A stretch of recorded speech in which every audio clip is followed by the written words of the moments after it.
It's time for Bollox Talks and Tangents. We're in the wrong studio. But at least we got volume, though. We have volume. I see our voices moving. We had a little camera hiccup, but this was our best solution. So Pete, Davey, Clay, Amanda, Mike, we've taken over your studio. We'll try not to leave the booze in here when we go.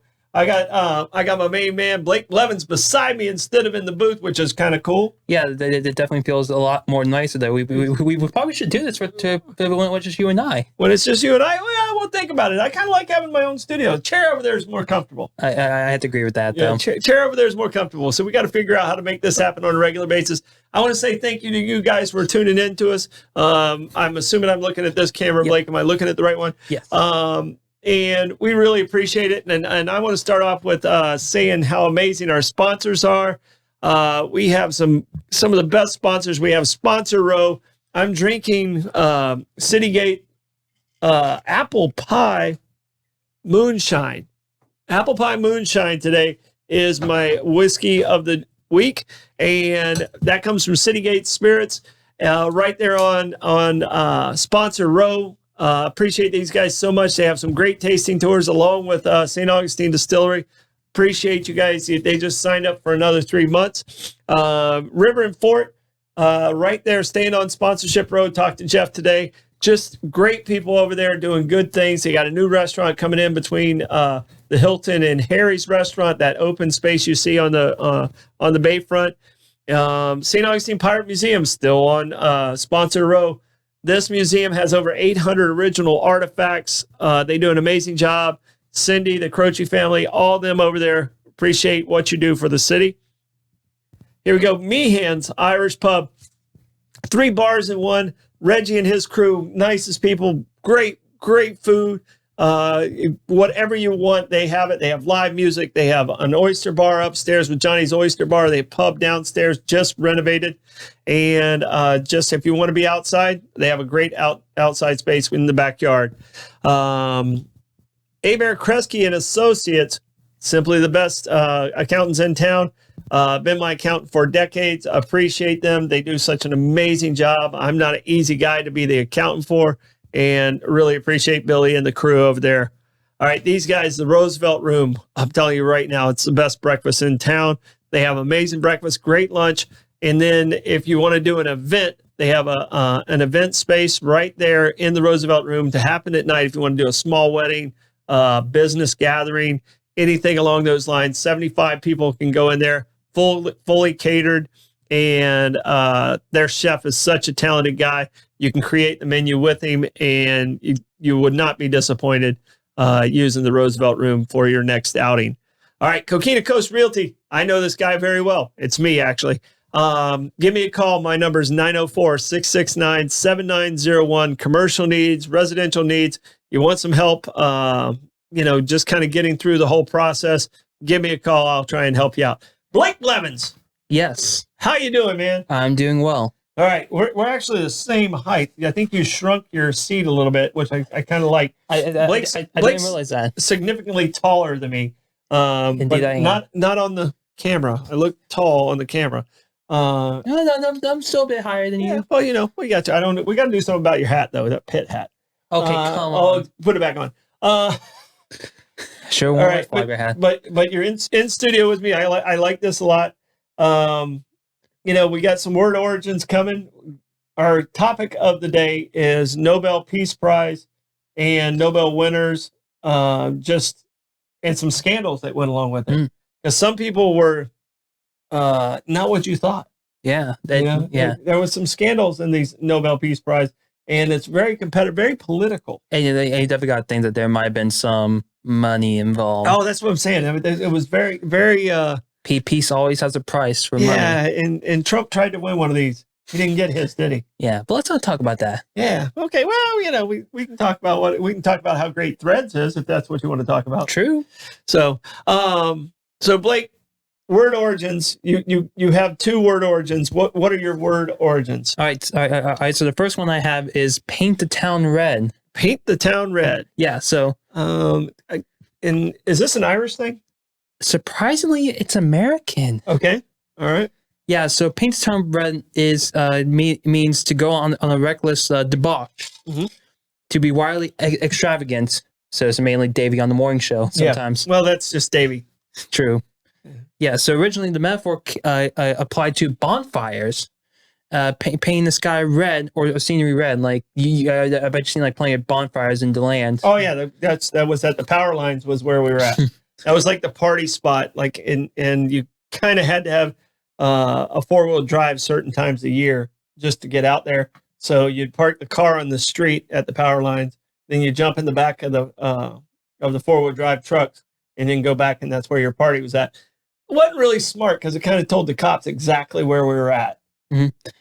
Yeah, but so this phrase was popularized by Americans, but it was originated by an Irish ballad though, where the line says, sorry, I accidentally clicked on the wrong camera. My bad. That's okay. It says the Beacon Hills were painted red with many a fire that night. So that ballad originally had that line, and that's how we got paint the town red. Okay, all right. Well, mine's a little more hippie-ish. Of course it is, Mr. Anklet. Okay, well, I'm not a hippie anymore, and I don't think I was ever really a hippie because I had short hair. I did conform to the rules of playing on my baseball team at the time and all of those things, but I had a free spirit about me when I was your age. And this one goes back to, I didn't know where it started from. I knew the saying, and I say it a lot for people that are like, kind of struggling. And you say, hang in there. Just hang in there. Like, all right, you got this. You're going to get through it. Hang in there. Did you see like one of those like motivational cat pictures where they have like the little bar that says "hang in there"? Did you see like one of those? That's the one I sent you. Did you not open the picture? Like I gave you one job. I can't do it while I'm back in there. Okay. Now Blake's given a full description, and that is 100% where the origin came from. It came from a poster in the 1970s. Is that the one you're talking about? Yes. Well, it would have been a lot better if we had a visual of it. Well, it's kind of hard to do since I'm not back in there. Oh, gosh. But it actually, that saying stemmed and became popularized from the poster of the cat that's hanging onto the tree, hanging onto a tree limb. You're going to spin it around and that's, you can see that. There. Well, I'm just going to hang in there on the rest of this show. So I'm just going to do what we can do. All right. Yeah, what's your next? All right. So my next one is hopefully this one hasn't been repeated, but why don't you go wing it though? Barking up the wrong tree. We might have done this one, but go ahead. All right. So barking up the wrong tree means like to make the wrong choice. Like you're accusing somebody or like And unfortunately, I made the wrong choice and by not showing the photo. Yeah, not uploading the photo. Yeah. It's kind of hard to do right now, I don't interfere with the little stream deck that P has right here. So it's okay. I'm sorry. We're in the wrong studio. That's not going to be the last thing we're going to do. Yeah. So, yeah. So, all right. So barking up the wrong tree. Yeah. So the origin comes back from 1800s America when hunting with packs of dogs was very popular. The term was used literally at first, since obviously if you had a dumb dog. Yeah. Was it if you had a dumb dog and the fox is up in the tree? Actually, no. So it's actually where prey animals such as raccoons would trick dogs into believing that they were up a certain tree when in fact they had escaped. So yes, it was. It was in fact dumb dogs thinking that dumb dog. Yep. Yeah. We had a lot of dumb dogs that would do the exact same thing in our lives. No, we have smart dogs. We have only had two dumb dogs. Misty wasn't smart. Yeah. So we have Meatball, who was the dumbest dog I've ever owned. But he was so sweet, though. He was a lovable dog. He was a boxer and lab mix, and he kind of had a pit bull look to him. But he was just dumb. I know. He was not a smart dog. He was Ty's dog, and then we had Misty, who was the most neurotic dog. Yeah. That would like shake as soon as anybody walked in the room. Was a rat terrier, a toy rat terrier. So, all right, son of a gun. You have any idea where son of a gun comes from? I do not. All right, son of a gun, very different than a son of a bitch. Completely different. Definitely. All right. A son of a gun is a child that was born at sea. Hmm. All right. Because it wasn't sanitary to have the child below deck. There was a lot of disease, a lot of those things. So the saying goes that the woman had her feet on either side of the gun of the cannons when they're having a child. So if you were a child born at sea, you were a son of a gun. Ugh. Yeah. Well, I mean, it had to be a rough go of it. I was. And it happened on the Mayflower. Did you realize that? No, I didn't. Yeah. So like one person died. They left and came here with the same people. One person died on the Mayflower, but one person was also born. So they had the same number head count when they left and when they arrived. Yeah. But I wonder if that spirit was transferred over, and probably the person died was thinking like, oh, thank God, at least I get to get off this ship. Then all of a sudden, being born on the baby. Ah, dang it, this ship again. You think that was the first time people complained about transportation with a child? You know, when you get on a plane, you see someone walking towards you with the baby, you're like, oh, please don't sit. Please don't sit right beside me. Please don't sit. Because it's a tough thing for a baby to fly with their ears, and you can't really. They can't tell you what's going on. We had a lot of babies on our on a 17-hour flight to Johannesburg. We had a lot of babies. There were a lot of babies on that flight. But I can tell you, like I'm very sympathetic. Like we have a household that lives loud. Yes. We have a house that lives loud. So you know, with having a house with autism, we've lived loud or pretty much our. So I'm sympathetic. But I can tell you right now, I have friends. If a baby sits beside them or in front of them or near them, they are done for that trip, like completely done for that trip. Just the anticipation of waiting for the baby to cry. Yeah. Some people can't stand a baby crying. That's part of life. Yeah. You're one of those people that doesn't like a baby. You get anxious. Yeah, I do a bit. You get anxious about it. But I gotta learn to deal with it. So, hey, it's just part of life. So, all right. But I definitely think it is a bit responsible to bring a newborn onto a flight, though. Well, sometimes you don't have a choice. Yeah. Sometimes you got to get to. I mean, you might be going to a funeral. You can't leave. You're not allowed to lock the baby in the closet. All right. In case you thought that was just okay. Just give it whiskey and it'll be fine. Unless you thought that was okay, you can't do that. I looked it up. Right. So, do you have another word origin, or are we done? You did your two. Yeah, so I did mine too. We did two. Unless somehow, since I'm here, we're doing a third one now. No, we don't have to do a third one. Right. I got to tell you, the whiskey of the week is the apple pie moonshine. Yeah, and I think.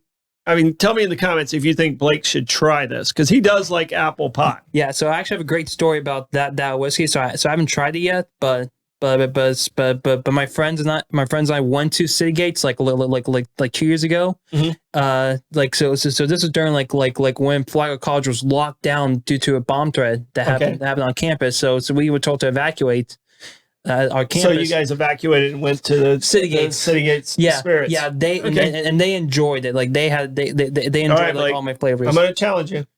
All you got to do is take a little bit of sip. All right, Blake, and for our watchers out there, Blake doesn't drink.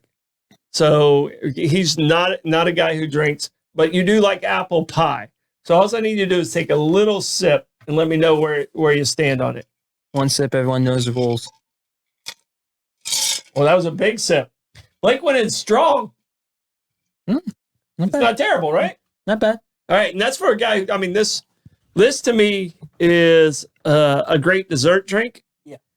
Yeah, okay. He's looking for his water. It's a great dessert drink. And if you haven't tried some of the flavors over at City Gates, you got to go give them a chance. Yeah. So I'm not a drinker. So, but the first taste is definitely tastes like a cinnamon apple pie. Yep. So I definitely agree with that. If you love apple pie, then you should definitely try it. If you are a good whiskey drinker. Yeah. So he did it. Blake tried it. Crowdy, man. All right. Hold on. Nobel. Cheers. Nobel Prize winners. All right. So did you actually want to start with how it was created? Like the reason why it's called a Nobel? Yeah. Let's talk with Alfred Alfred Nobel. Yep. So yeah, you want to go through? Yeah, so this was created from the will of Alfred Nobel. He was a Swedish inventor. He created like a whole bunch of inventions. Like apparently he had over 350 patents in his lifetime. But his most famous one is dynamite. Yeah. Yeah, and which is a bit hilarious to think about. With the Peace Prize. Peace Prize, but he created a weapon of mass destruction right there. So so it's amazing to think. Now, do you know all the categories that are involved? I know there's 5. So you tell me. There's one for the peace, which Correct. is number 1. There's one for literature. Correct. There's one for science, physics, chemistry. I mean, all those fall in that one. There's one for environment. No, I think that would be considered chemistry or physics, I believe. Okay. What are the other 2? The other 2 you missed, those 6. So there's 6 of them. I thought there was 5. Yeah, so you have laureate. So you have chemistry, economics, Okay, literature, peace, physics, and physiology or medicine. Okay, so chemistry and physics were different. Yes. So I got 4. Yes. Out of the 6. Okay. Yeah. All right. Yeah. All right. I had those lumped into one. Mm-hmm. So, but in his will, it almost felt like he was like, okay, I created this incredible weapon, and his wealth actually came from weapons. Yeah.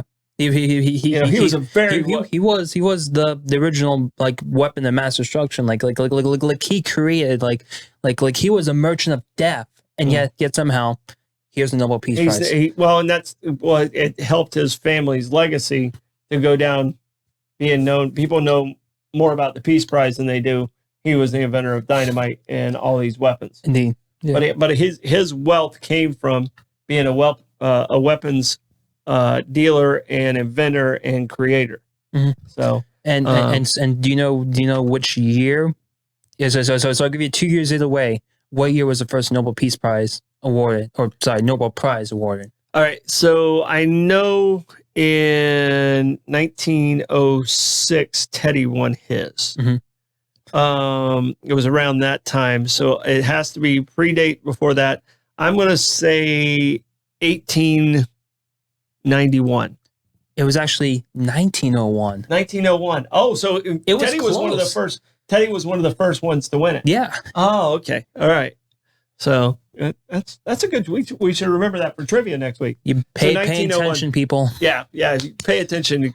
These things are recycled all the time. Mm-hmm. So 1901 was the very first, and we're focusing on just the Peace Prize, right? Or did you do some of the others? I do have 2 that don't fit into Peace Prize, even though they are absolutely important. Okay, let's do your first one that's not Peace Prize, and we're going to throw the other one in at some point. So the first one that I have is Marie Curie. Marie Curie, okay. Yeah. So she is actually the only person to win 2 Nobel Prizes in 2 separate categories. Okay. So first prize in 1903 was in physics. Okay. She shared this with her husband, Pierre Curie, and Henry Becquerel. I'm sorry, my Asperger's made me mispronounce that name. My bad. Believe me, that's not your Asperger's. That's just, you got my blood in you. No. You can't blame that one on the Asperger's. We're blaming that one on Dad. So I have too much blood in my alcohol system. I enunciate very, very poorly. So I'm gonna give you a get out of jail free card on your enunciation. Yeah. And you're not as bad as the mayor. Yeah. So true. Okay. Go ahead. So her first one was in 1903 for physics for groundbreaking research on relativity. Okay. Actually, radioactivity. Radioactivity. That's a big difference. That's a big difference. My bad. That's a big difference. Radioactivity and relativity because somebody else got one for relativity. Yeah, that the other guy with a bad haircut. Yes, indeed. Okay. He what was her other one for? Her other one was for chemistry. That was for specifically her finding of isolation and analysis of radium and polonium. Her pioneering research on these radioactive elements laid the foundation for her development of the field of nuclear chemistry. Didn't she die of of being overexposed. Yeah, it was bad. Like they had to like seal in her entire tomb. Like you can't go down there. Like Yeah, because she worked with it so much it actually killed her. yeah, Yeah. You said they sealed her tomb? yeah, Like they encapsulated yeah. It's like all over, like she's her own little Chernobyl. yeah, yeah. It's bad. Like it looks like super scary to realize the person who helped our understanding on relativity is just sealed in like this like lead container. And she's the one who helped contain that power too. So like nuclear energy, all of this stemmed from her research. Yeah. Wow. That's crazy. Yeah.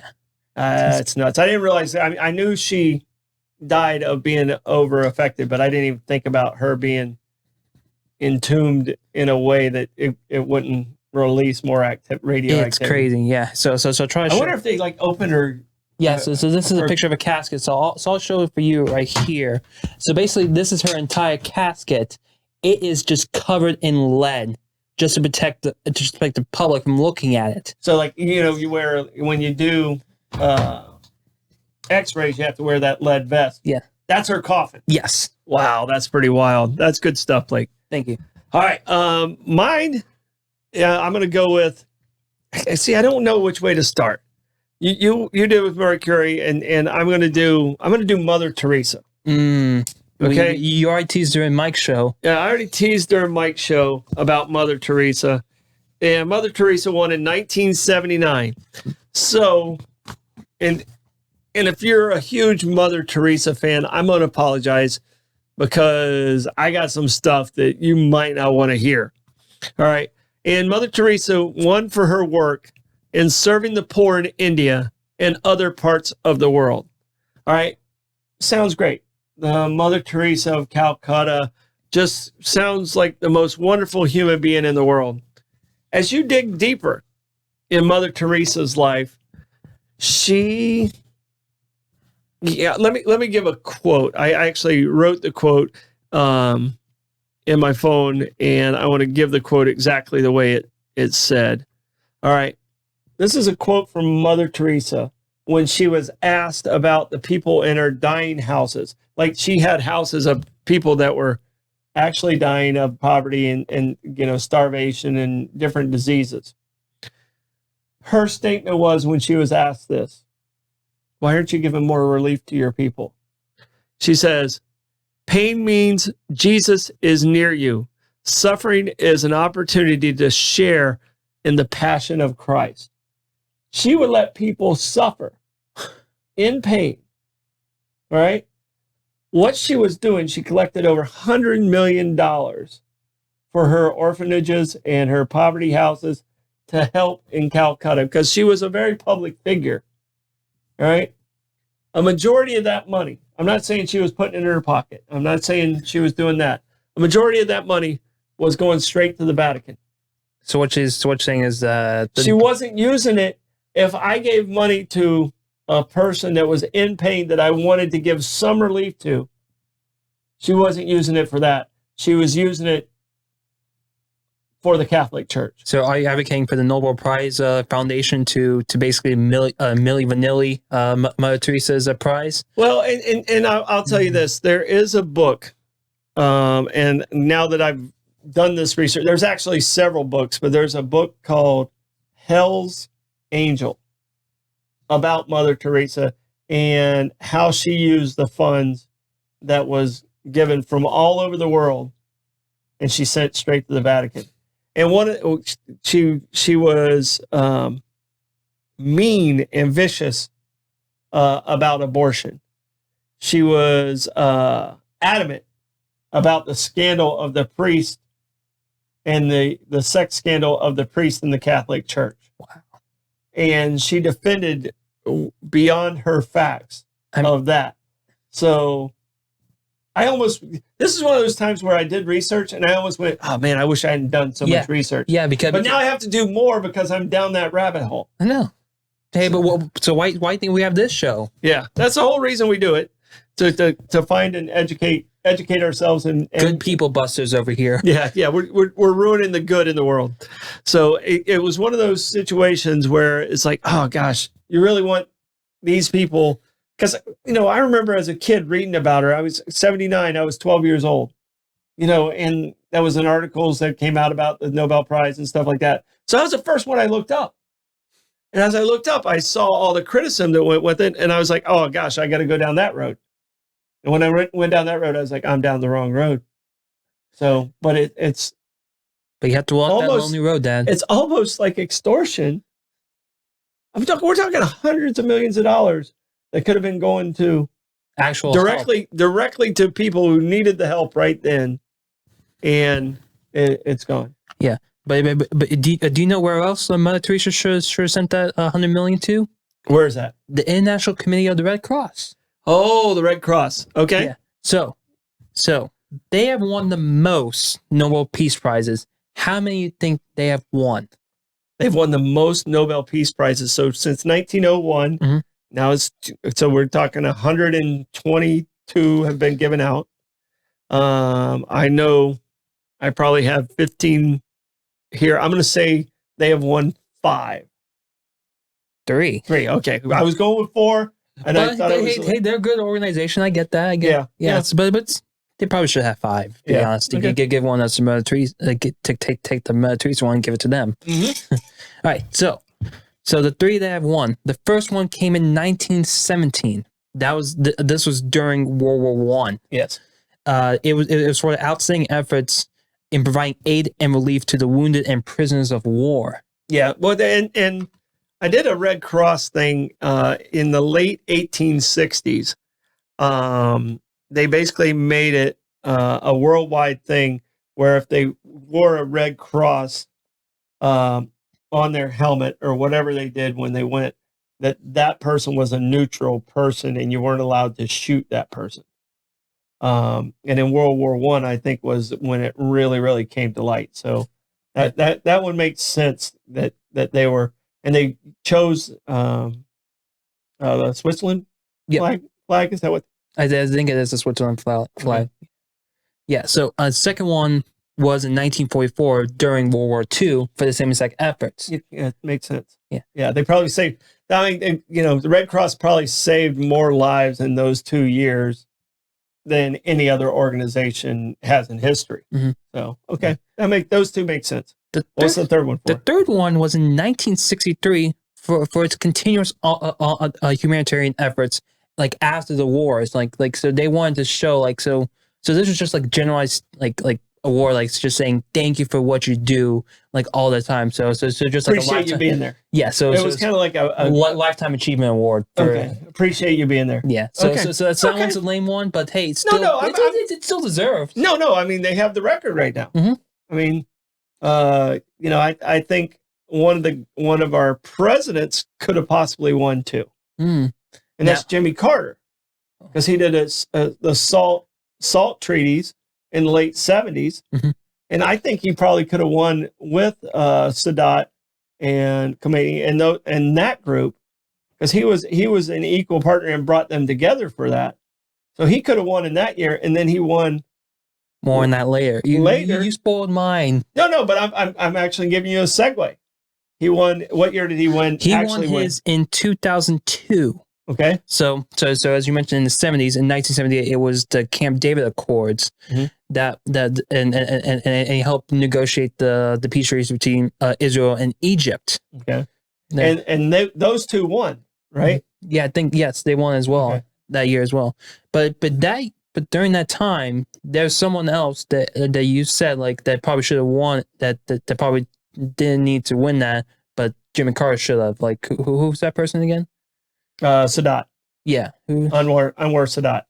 So he was one of the other side. He got drawn to that table by Jimmy Carter kicking and screaming. And so it doesn't say that about that. It doesn't say anything on like, but I'm surprised it didn't mention Habitat for Humanity.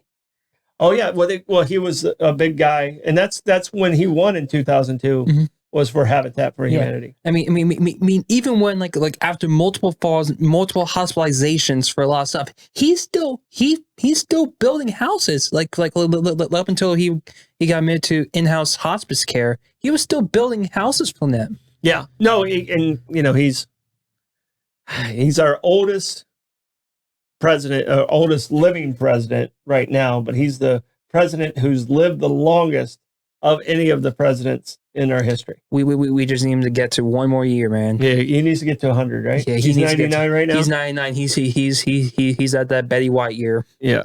And a lot of people don't realize this, but there's several things about Jimmy Carter that's he's an interesting guy. He is. He's the only president to ever turn in a UFO, official UFO sighting, which he did in 1973. He came from a super small town. You know the name of the town?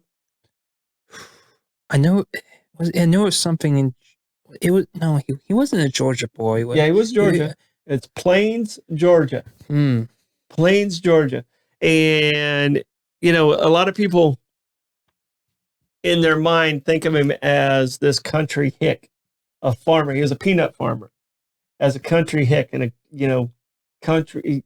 But he has one of the highest IQs of all of our presidents.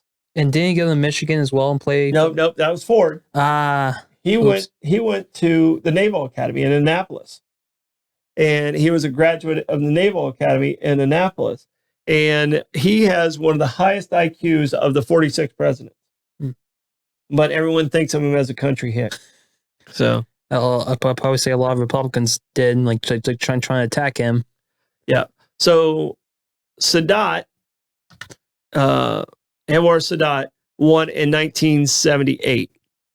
So is when he won the Peace Prize, and he won with Menachem Begin of Israel. So, but the person that brought them to that table was Jimmy Carter. Now you think that was because since he was able to get them together with Israel, like do you think that was like a little bit of an appeasement for him, or like do you think that's why? I think him winning in 2002, it might have been a weaker field, and they're like, okay, we kind of owe this dude one. Yeah. And he's one of the few presidents that became more popular after his presidency. Oh yeah. He was not a great president when he was there. His 4 years were not good. And he went through skyrocketing interest rates. He was coming out of the Vietnam War, financially not in a good position. And he was probably too young for the job. Yeah. He probably wasn't prepared for the job. But after his presidency, he did so many good things.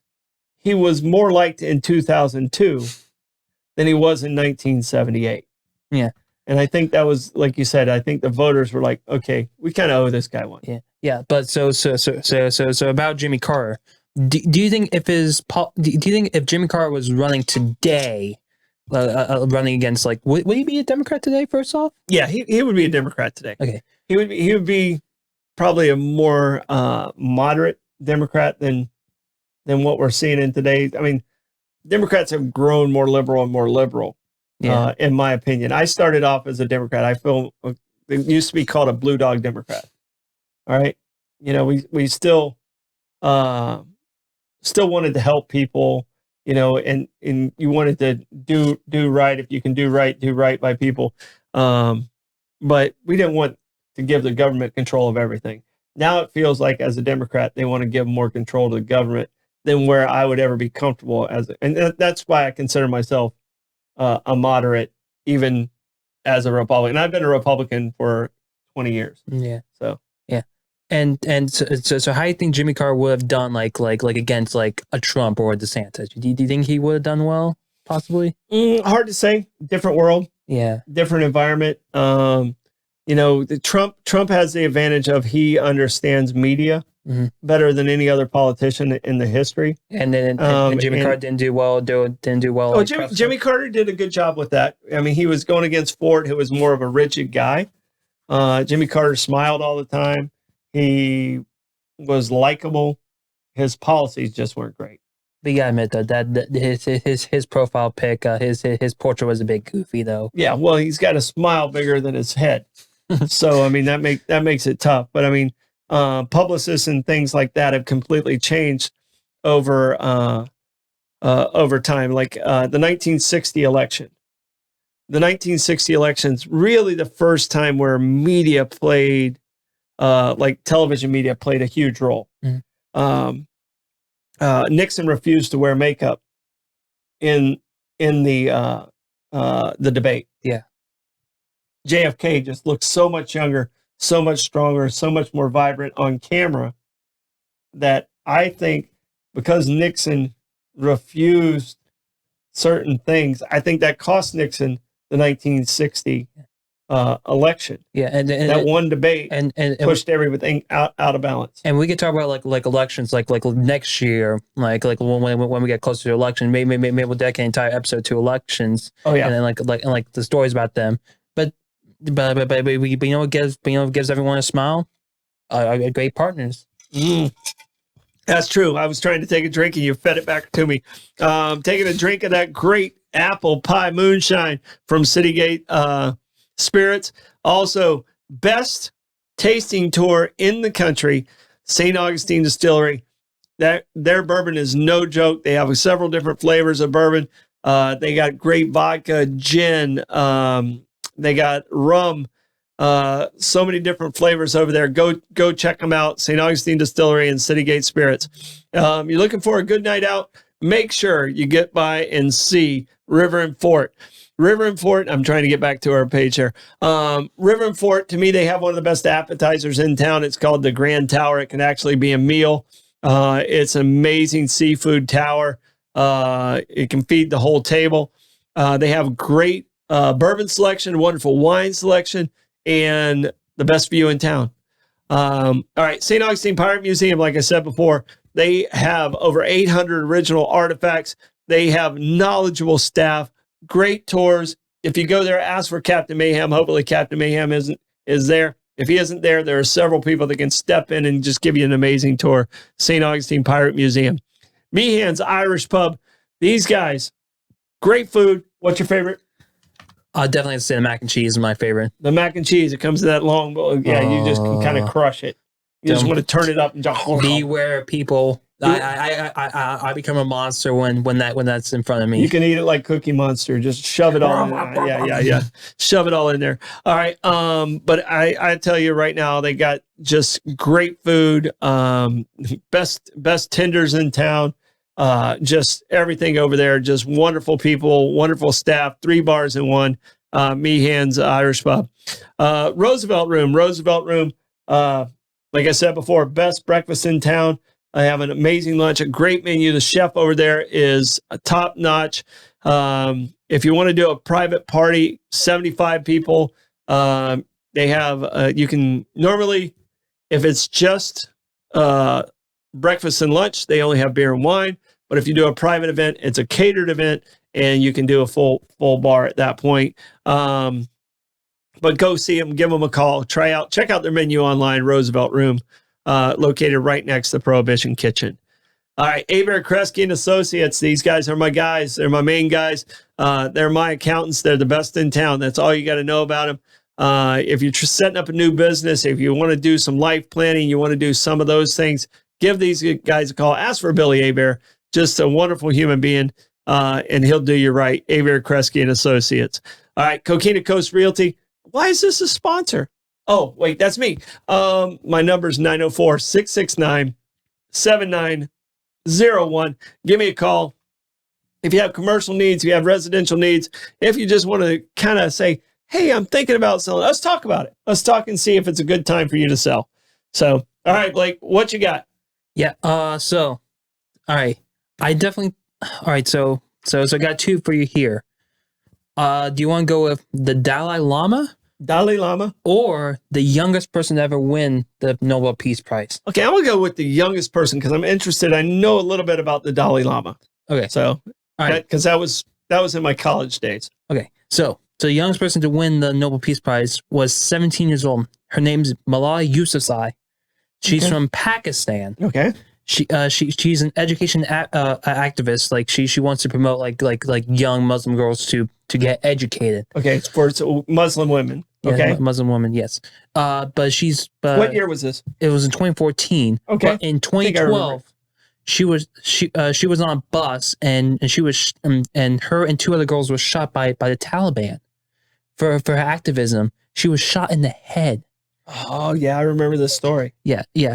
And she was unconscious for like I think it was like 2 weeks.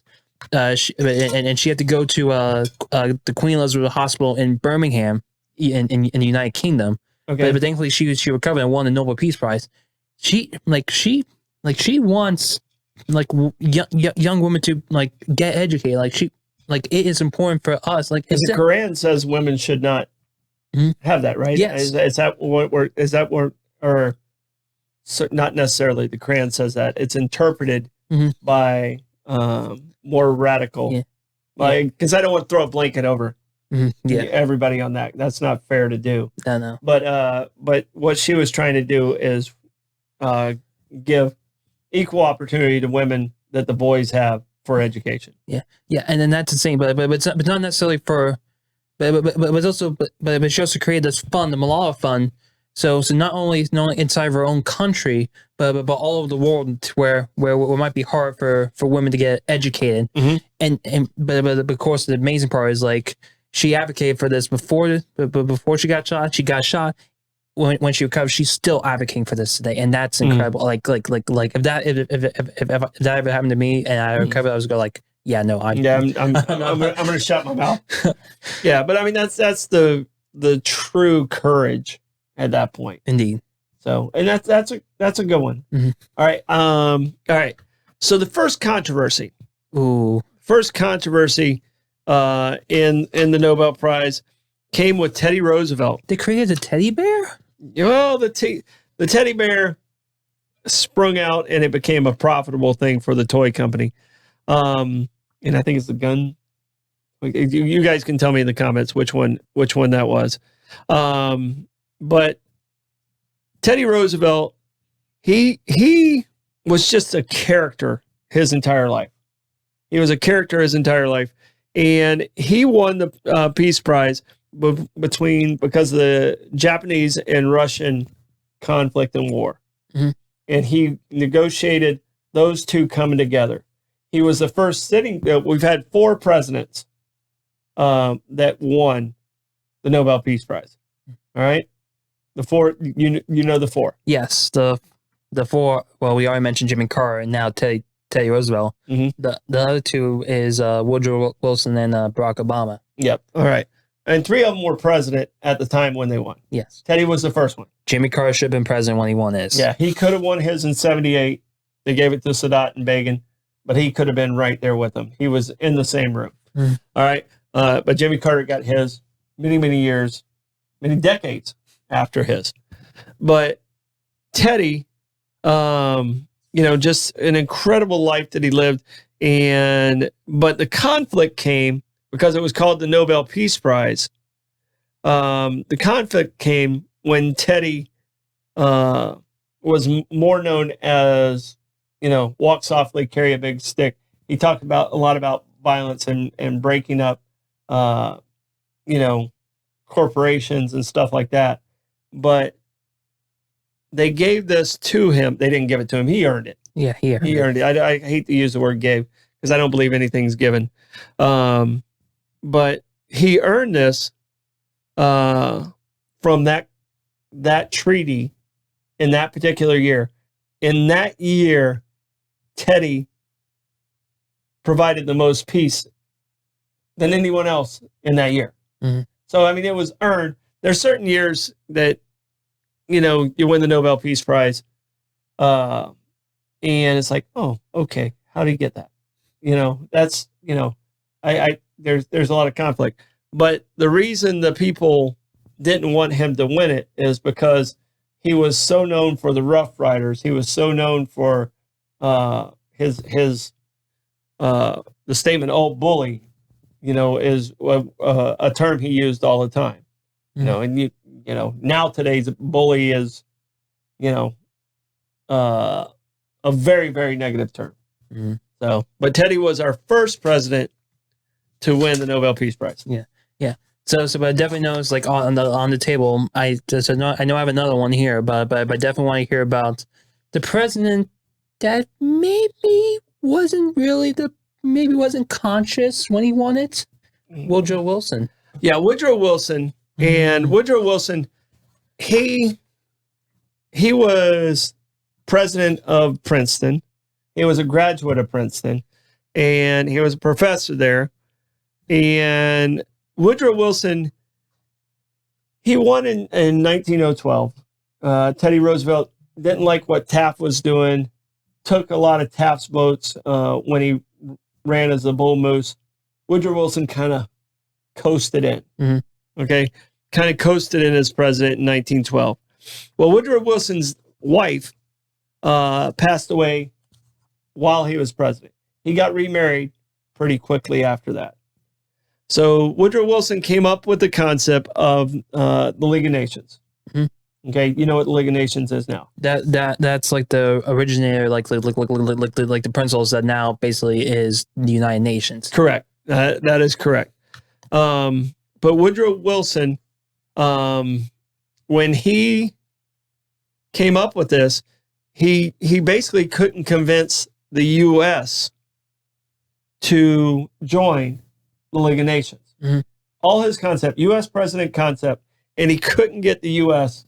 to join in the League of Nations. Mm-hmm. So that was almost an immediate fail. But when after World War I, and when almost he was forced to be in World War I, he tried to negotiate with Germany. He tried to negotiate with England early on in the war, scolding both sides on their actions of how they were handling things. But when Germany started attacking U.S. ships in neutral water, he was kind of forced to join the fight. Mm-hmm. And Woodrow Wilson came up with the League of Nations. The war is over. He's riding pretty high, and he has a cerebral hemorrhage. He's in Pueblo, Colorado, and he collapsed a week later and suffered a cerebral hemorrhage from the effects, and he never fully recovered. So he was an invalid the rest of his life. All right? So 1919, he has 17 more months. Mm-hmm. 17 more months. He doesn't give up being president until January of 2021. So we're talking September 25th to January of 21.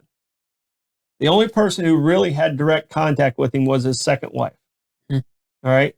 And she signed and did most of the documents with only him and her in the room. Mm-hmm. He's an invalid. He can't move. So she had to physically move his hand for him. Mm.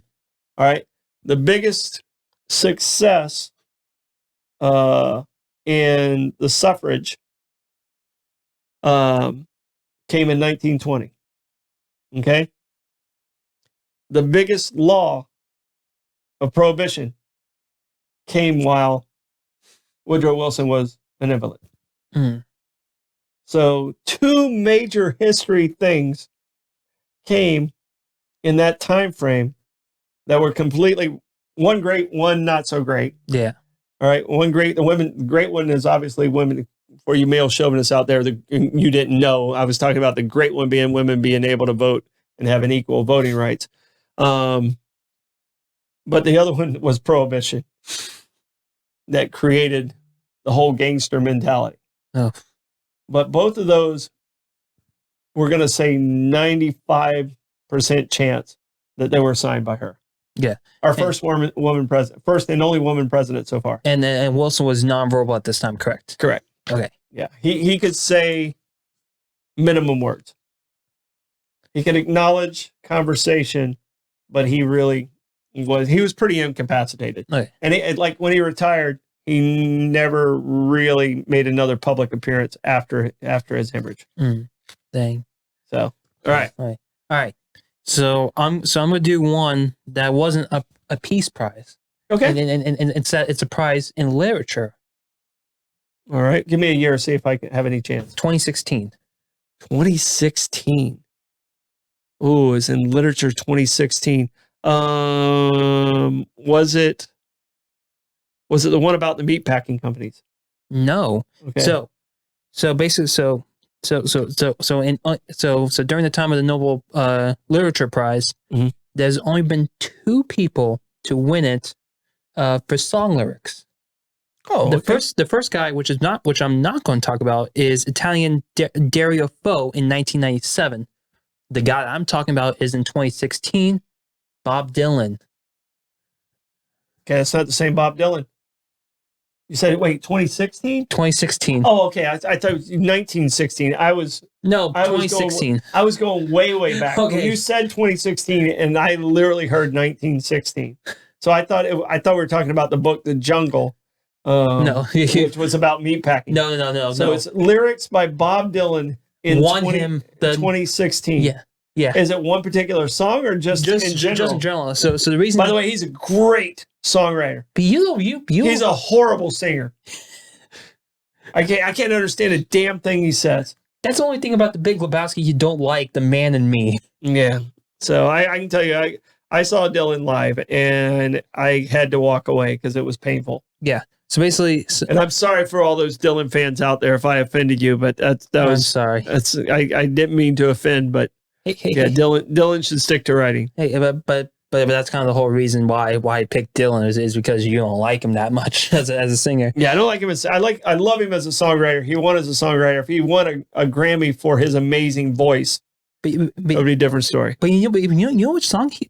No, actually, no. Sorry, I'm thinking about someone else. Sorry, never mind. I was thinking like he wrote A Boy Named Sue. No, wait, that's Shel Silverstein. Why am I thinking about him? Mm-hmm. Yeah, that's a different story for a different time. A real writer. Indeed.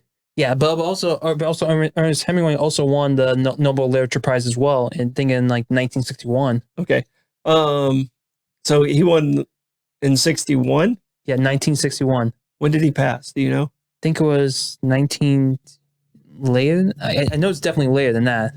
Okay, so he was alive when he got it. Yeah. Yeah. Oh, no, it was actually 1954 is when he got it. I thought he shot himself. 1961 was when he died.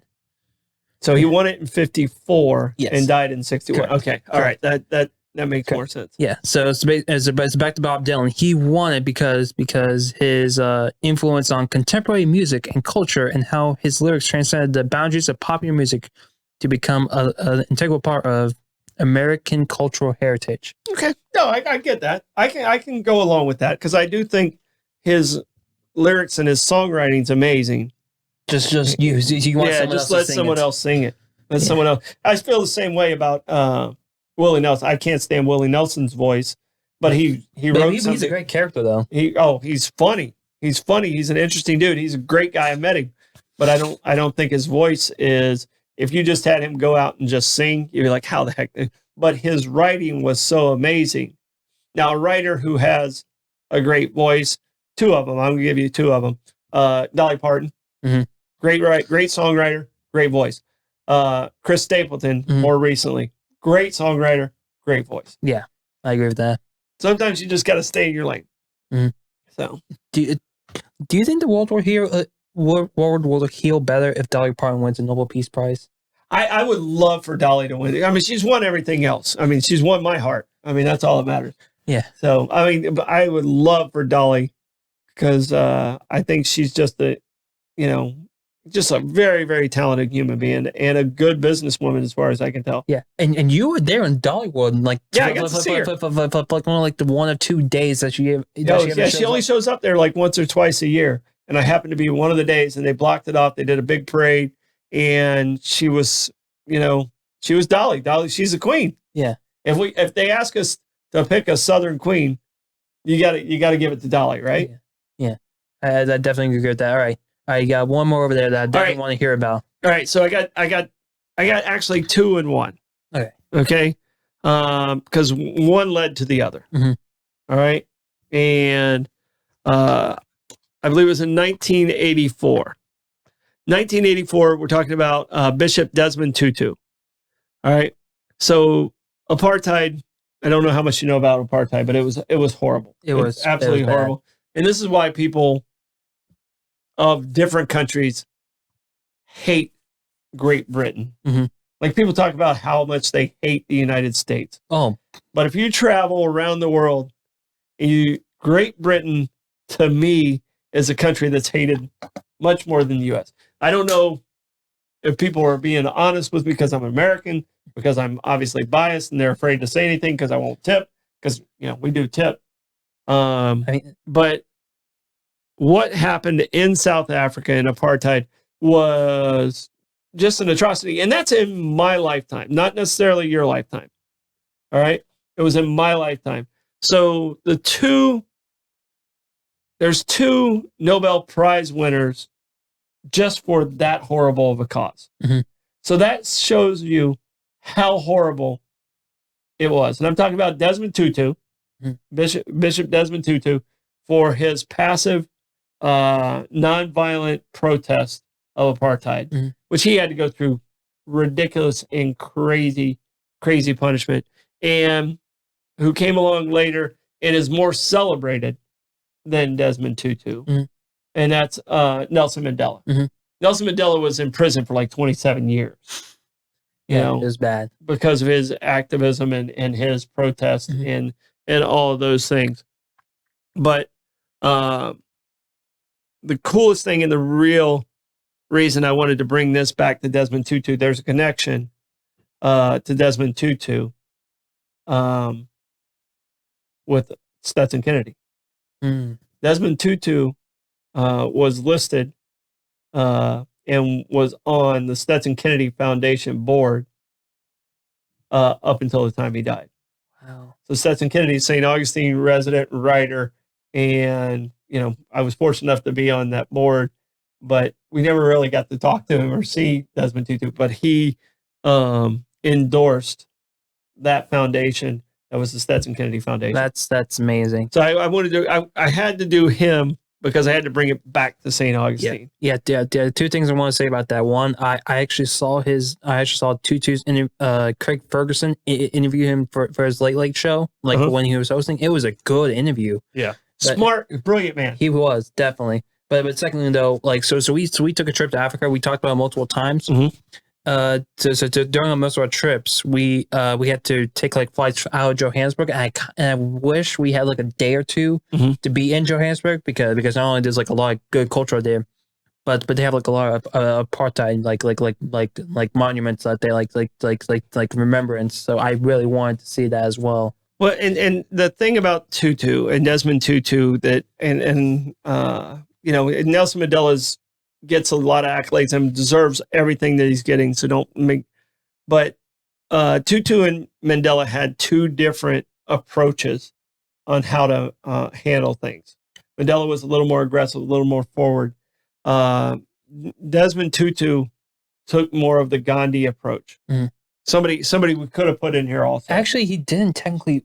He didn't win. He technically didn't, but they just say we were honoring him. So he never actually got. He never got an individual year. No, he kind of got that lifetime achievement thing. Yeah. Okay. Basically that.